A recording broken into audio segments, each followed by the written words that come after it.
така му се сневиди. Вика, не ми го сбрцал. Шо е ова ако не е сбрцано?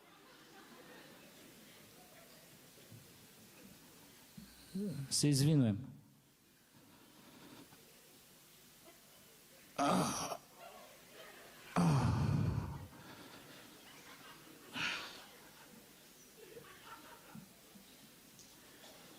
Трие 7 со 2. Толку болен сум ја. Абе, најгадна температура е оваа учмар што се мери. Секојаш поише покажува.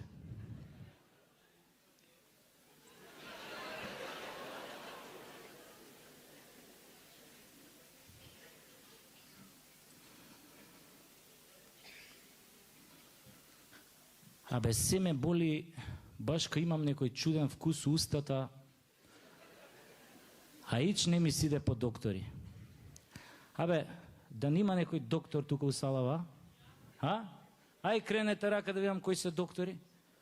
Ајде бе, ништо не ви правам бе, кренете рака. Не сум ја од оние. Ајде да видам стварно. Чекај.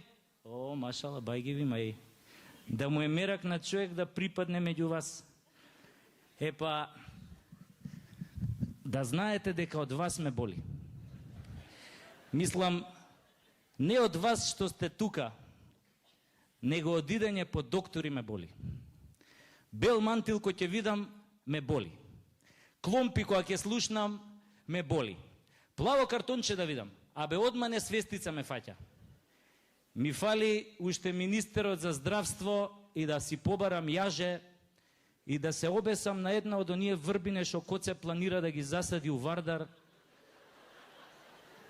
за 80.000 евра по комат. Абе, нормален ли е, беј?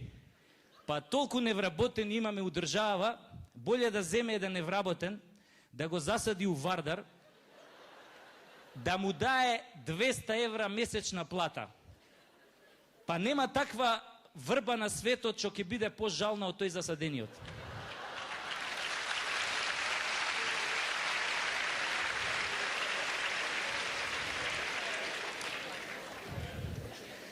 Шо се смееш ти тамо горе у тоа третиот ред? А? Сигурно не ти проверуеле простата. Иначе ќе си чутеше као овој господинот овде десно. Он многу добро знае како е да имаш 3 прста у прдалникот, а пуна бешика. Така ли е, господине? А? Па така е, нормално. Идентификација.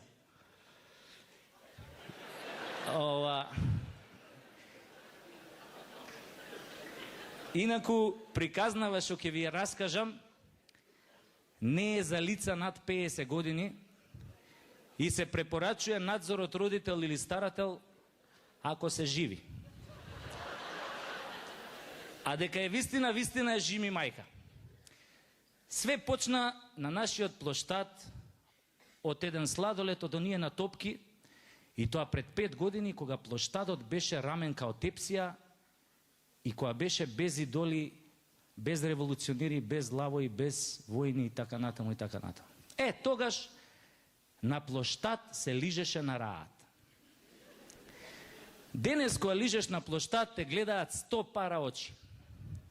Од карши, оној анемичниот ченто ти се закануе со тоа прсто дугачо као крастајца и ти вика: мали, ако многу лижеш ќе те фати грло. Ја еднаш така лижев и ме фати грло. Па ако ми се направи еден оток, голи оток. А од другава страна, цар Самил седнал на она домаќинска на фотелја, те гледа и ти вика: дечки, за колку го лижеш? А оваа шмизлава од улица Македонија му дофрлуе: лиле, чичо Самил, да знаеш само ја колку сум по лижењето. И таман си направил чекор или два да киднеш, која на тебе се надвиснал Александар со тоа... Пардон. Над тебе се надвиснал војнот на конј со тоа сатарот, те були у сладоледот и ти вика: еј, брате, само да знаеш у мое време како се лижеше.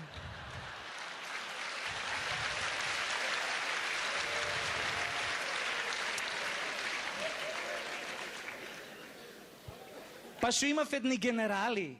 Па само да знаеш тие како лижеа боц. Али букефал мој уопште не беше по лижењето боц буки. Он ги јадеше исклучиво корнетите. Бегај бе, му викам и тргнем да си одам, која па го слушам војнот на коњ зад мене ми вика: чекај брате, а бакнеш? Ја, па да ми го бапнеш. Абе да си немаш работа со тако воин на конј бе. Оти знаете како рекле нашите?